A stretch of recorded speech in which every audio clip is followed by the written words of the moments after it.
Elizabeth, welcome everyone. Okay.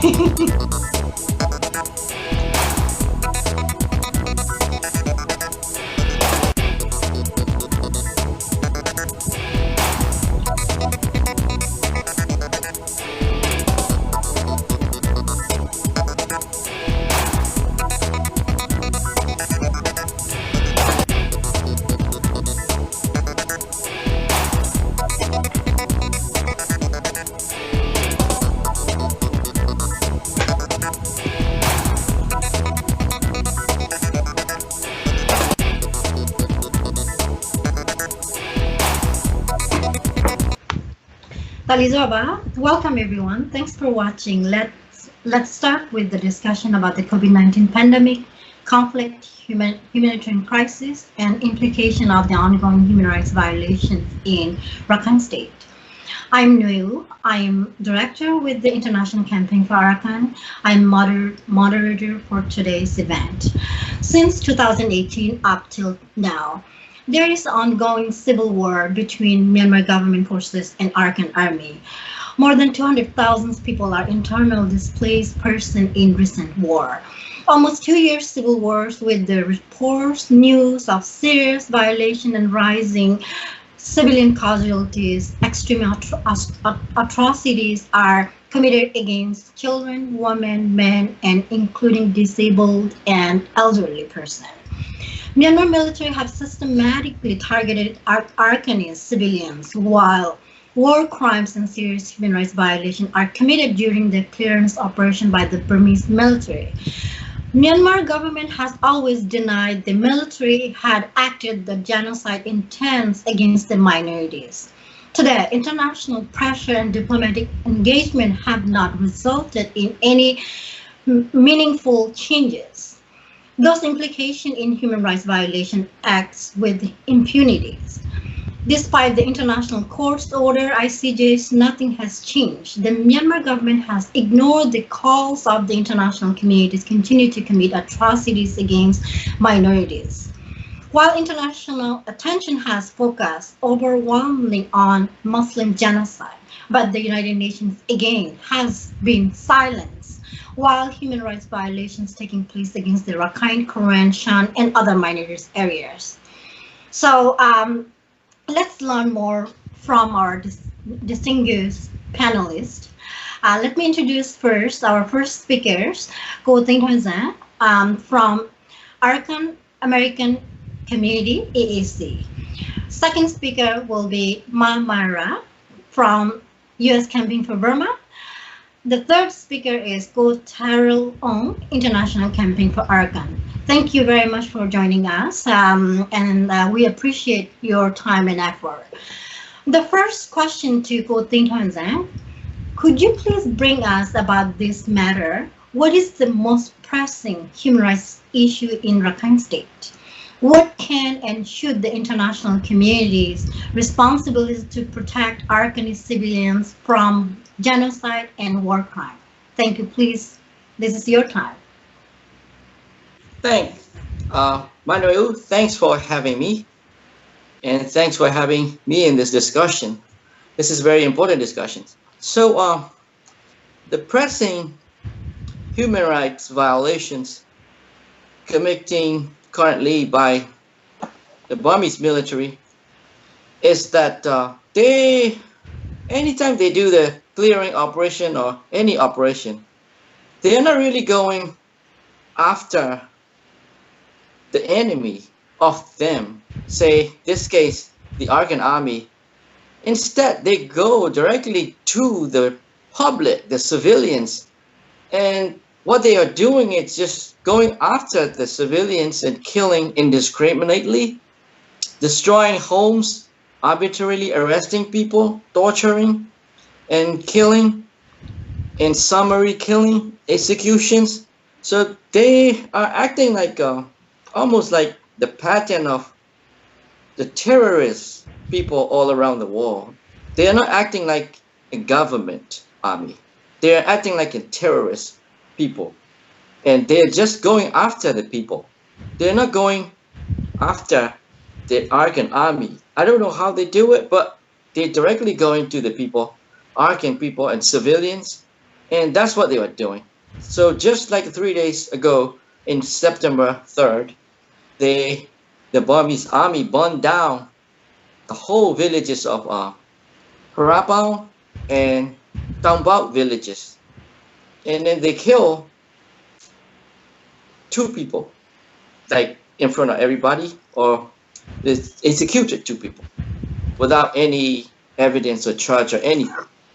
And then government flatly denied that they have the seems like they have a right to kill or something. So that's going on since 2018 in December, and then there has been like 282 plus deaths that they have martyred the civilians, and we never have been seeing any like the Arkan army soldiers killed by Burmese army. All we were seeing is that civilians death so far, plus like 600 plus people injured, 200 plus thousands IDP, just because of the Burmese army going after and destroying villages after villages, towns after town. So I don't know. This seems like the Burmese army totally acting like a terrorist army after, all the terrorist organizations did all around the world. Whatever they were doing now just exactly looked like them. So they, I wanted to say it's like more like a state-sponsored terrorism going on, and then human rights violations, like gross human rights violations. So we can't even find a word to speak of how bad it is. So to deter and stop this atrocities and war crimes that amount to genocides in Arkan now, I think the international governments and all the organizations, the NGOs, INGOs, mostly the United Nations and the powerful nations like the United States and probably China might have effect on Burmese government, but in Europe, I think they have to put all kinds of diplomatic pressure first, and also the sanctions of all type of sanctions. And it seems all the sanctions like earlier time seems to be working, and it seems to have worked somewhat and to some extent. So I think the international government and the UN, they should not put blind eyes to the Arkanese people. I think they took pretty serious actions when these things happened in a few years back to the Muslims minorities. I think they should look at in the same type of situation now and then act seriously at least as possible, in putting pressure on Burmese government. I think it's hard to do, hard to go after a country, like even in ICJ, ICC, and even if we put charges for those crimes, it's hard to really press on and then punish or do something about it. But to stop, I think we can put international pressure and then sanctions and those type of things. At least they will lessen down and then think about it doing twice. So I think that's very important now. Thank you very much. Thank you very much for your time. And next, our panelist, Myra. You have been working and advocating for Burma for decades, many years, as I know. How optimistic are we as a minorities about the future of peace, national reconciliation, and transitional justice in the country? And what you like to see the United States and United Nations can do to protect accountability and possibilities to prosecute war crime? This is your fault. Mm-hmm. Well, thank you.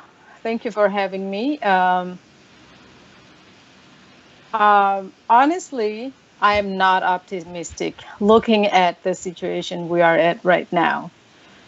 I mean, I don't know if you would agree with me or not, but Look, every ethnic armed groups trying to reconcile with the Burmese government and the Burmese military. And that is why they come to the table. And that is why they ask for the unilateral ceasefire agreement, right? But they are given bilateral agreement to start off with, which they accepted because they really wanted to make peace. Of course, their unified position is inclusivity, so that they have everyone in the ceasefire agreement, the NCA paper. But because the Burmese government and the Burmese military was asking for the bilateral, which finally they had to take a step back, tone down a little bit, and agree to do the bilateral agreement. That is a big way to show the reconciliation that they really wanted, and that is why they're trying to take whatever that they can get at that moment. But what do they get in return? So now you have the civilian government coming into place. And the civilian government is supposed to be siding with the civilians, right? But they are not siding with the civilians. And they are even working along with the military. And they even call the AA, the Arakan Army, terrorist, which is pretty unbelievable to me. I find it quite unbelievable that the NLD government can do that. And so that is only that. I mean, it's already giving me a very negative view on what is going to be the outcome for the ethnic minorities. And the reason why the ethnic minorities didn't want to break up, they want to be inclusive, because they worry about the backlash for other ethnic groups. Because they're brothers and they wanted to look out for each other, right? I mean, you look at in mid-90s, early 90s, that's when you have many other groups, including Kachin, Pa'o, went back to Burma to do ceasefire agreement, right? But then over here in Karen State, Manap Law, by early January 1995, that's when the Karen headquarters fell, and I became a refugee overnight. And we wanted to avoid those kind of situations, and that is why the leaders are trying to take precaution for that, but they didn't get it, and therefore they're trying to take on the bilateral agreement role. But then that doesn't really work out the way I think they want to see, and that is not what I wanted to see either. So if we're talking about transitional justice issues, are we going to be able to achieve it at this point of time? I think it is very hard, because as long as the civilian government is not siding with the civilians, as long as the civilian government is not acknowledging the persecution that ethnic minorities have to go through, and as long as the civilian government sees the ethnic minorities as terrorists, how are we going to bring about transitional justice into our community? Because here, the atrocities, human rights abuses, still widespread and going on. I mean, we're talking about hot issues in Rakhine State right now, but at the same time, sporadic fighting is still going on in Rakhine, in Kachin State, in Shan State, in Karen State. I mean, Karen State, what are they talking about? They talk about ceasefire agreement, the biggest group that they're making peace with, but then they come in and they fight people on a daily basis. And so I don't really see the transitional justice will be coming soon. And the most important thing is the justice and accountability. If there is no justice and accountability to the perpetrators, these perpetrators will always get away with murder, will always get away with rape. And they will never be scared of anything. And therefore, the UN has to be putting more pressure onto it. And I really wanted to see the UN also think about inclusivity, the international community, the US, every other people that work on Burma issues.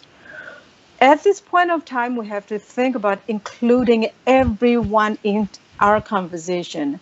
I am grateful that they're talking about Rohingya issues, which is great. They really do need attention. But at the same time, remember that every other ethnic groups are still suffering a great deal at the hands of this brutal military.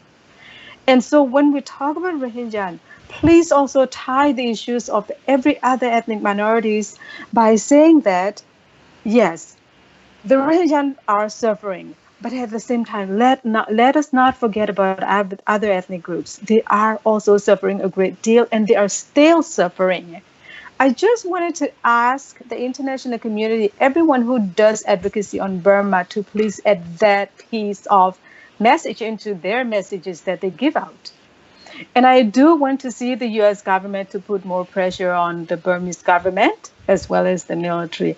They have to do more. This is not close to even enough. Thank you, Ma. Thanks. Now is the next speaker, Terrell Ong. How human rights can and must guide COVID-19 response in Rakhine State. Is there any hope that majority Burmese, who are majority in the country, in helping for minorities shortening brutal suppression in Myanmar? Please share a little bit about your thoughts.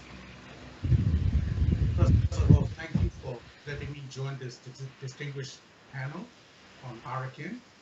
Yes, human rights.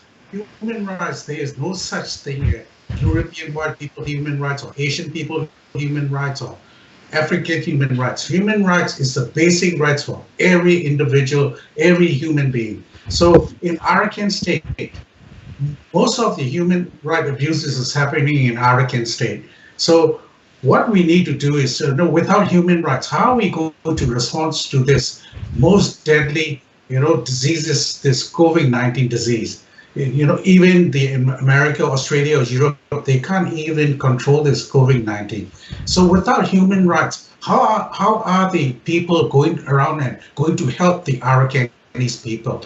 Now, everywhere the military is bombing and shooting and shelling, innocent people. So what we need is, the first thing is the human rights. To get human rights in Arakan State, first of all, we have to remove the Burmese military from Arakan State, because we don't need the Burmese military to, give us protection in Arakan State. In Arakan State, there's no conflict. Because of the military, Burmese military is there, there's a conflict. With Arakan army, they're not killing our own people. They are not shelling our own people. So to gain human rights in Arakan, first of all, we have to remove this Burmese army there. Then only all these other NGO or the health official, they can effectively respond to this COVID-19, which is very, very serious. But what the Burmese military have to know is, if the majority of the Arakan have COVID-19, then very soon it will spread to Burma, and it's going to affect the whole country. Their families, their daughter, their sons are going to be affected also. So please, use your brain and think about it, what can happen, not only in Arakan, to the whole country. First of all, Arakan need the human rights. Without human rights, we can't respond to this COVID-19 effectively. And a lot of people is going to suffer, a lot of people is going to die because of, lack of human rights in Arakan State.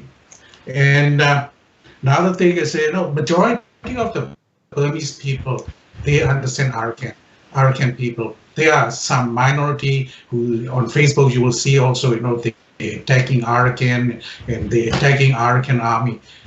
Without Arakan, how are we going to have a national reconciliation? So those people who is trying to spread false, accusation against the Arakan army or Arakan people, it's not going to, help the country gaining reconciliation and everything. So every Burmese have to respond.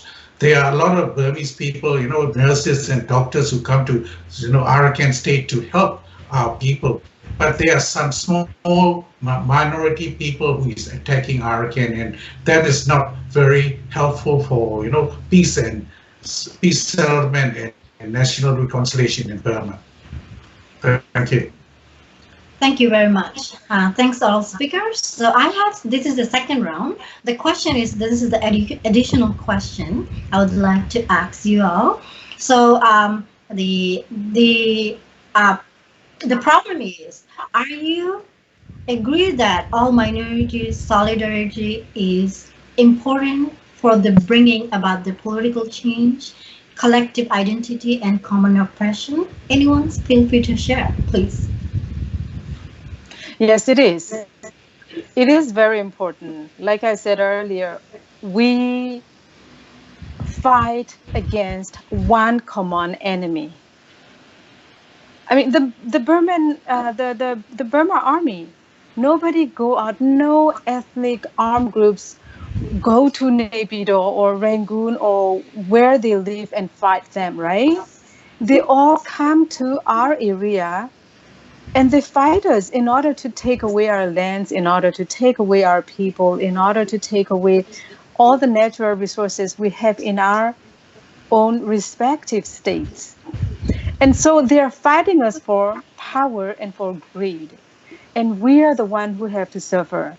But for us not to be together, they use all kinds of ways so that we don't work together, so that they don't lose. Because if we come together as a unified community or a unified unit, they're not going to be able to fight us. They are really scared of that. I am more sure. And that is why when they fight the Rakhine, they slow down the Kachin side, the Shan state side, the Karen state side, right? And then remember back in 2011, 12, 13, they are very strong at the Kachin state, right? But then the Rakhine state, okay, everything was quiet, sounds peaceful. It sounds like there was never wars going on that side. This is the tactic the Burmese military have been using all this time in order to suppress us. And therefore, it is very important for the ethnic minorities like all of us to come to realization that it is time that we have to work together in solidarity. We cannot look at this person is my friend and this person is not my friend, so I'm going to support only my friend. No, we cannot go that route anymore. Because the Burma army has been using the divide and rule tactic as their psychological warfare, and they've been winning all this time. Thanks, Amat. So if anyone have any thoughts about the question I asked.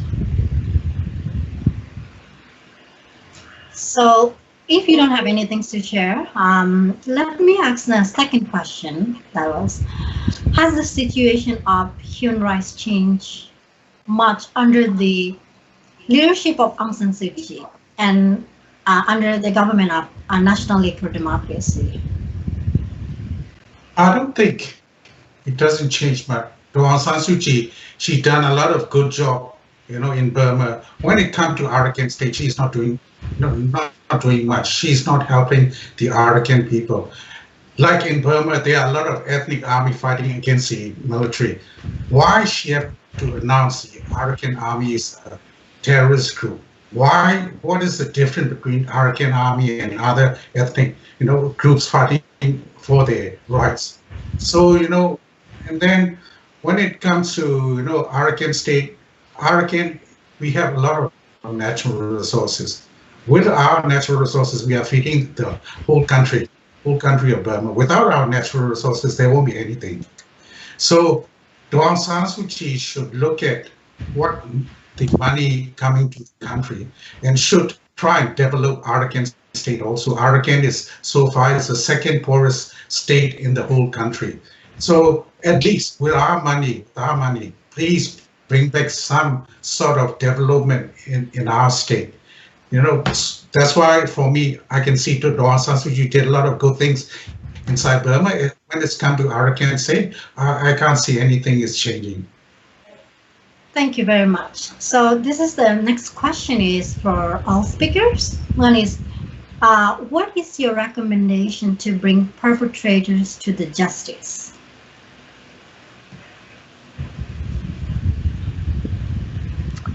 Well, there are many ways.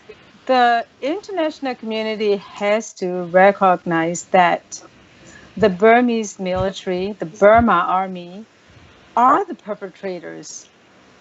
And they have to get themselves together and punish them in a certain way. Like I said earlier, if there is no accountability, they will always get away with it.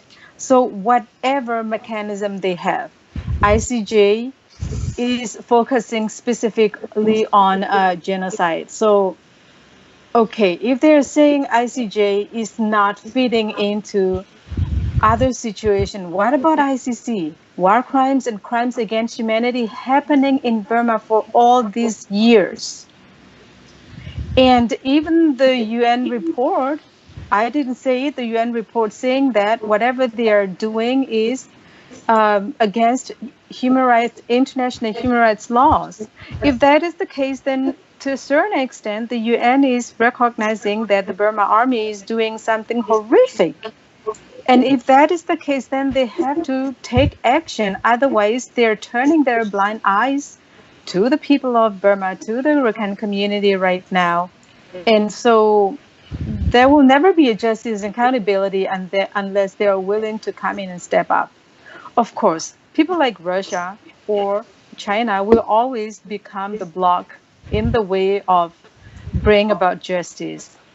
But we still have many other countries, and there's not only one way to take them to court. They can sanction them in so many different ways, especially their economic pathways, their companies. I mean, if they can cut out these their pathways to money, then perhaps there will be some ways to reduce their income so that they cannot purchase all kinds of sophisticated weapons. I mean, they purchase all kinds of weapons, but do they have any other outside enemy outside of the people in Burma? They never go and fight anybody, but they come in and they fight their own people in their own country. Yeah, I agree. I agree with Mara. I mean, and for the question before too, we all the minorities and all these nationalities have to come together. Until then, I don't see that is a way to really, go after these atrocities and human rights violations and to have our own self-determination. So we have to come together and then can't just sit outside and don't talk anything while they were killing and fighting one group, So that's I agree again. And then also the international community has to step up and then do whatever way the sanctions. But the sanctions work somehow. If we can choke them with the money, there's no way that they can go on these things. So I think that's one way that we can go after these people. Thank you. Thanks for everybody. Thanks for all speakers and who are watching these shows, and thanks for your valuable time. We are all in this together. We must highlight and emphasize now how human rights and rule of law. I believe that we can all make differences if we work together to join and advocate for the vulnerable population, not only Rakhine State and other ethnic minorities areas. Let's put pressure together. Let's put pressure on the governments, institutions to make changes and building solidarity for the global accountability for those crimes against humanity. And thank you. Alizawa, have a wonderful day. You too. Thank you. Have a good night. Bye. Bye-bye. Thank you for having me. Thank you.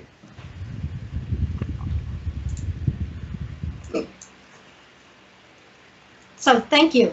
Go Jaime, are you here? Okay, we can talk about something else too. Maybe. I think this is live here. Go Jaime, are you here? So we can end. We can end the conversation, and we look forward to work together for next event. If you have any friends and family members or any organization can join with us, then feel free to contact at contact@arakancampaign.org. Thank you very much. Bye for now. Bye. Bye. Thanks, Mara. And then Thank thanks, you. Carol. Thank you. Thank you.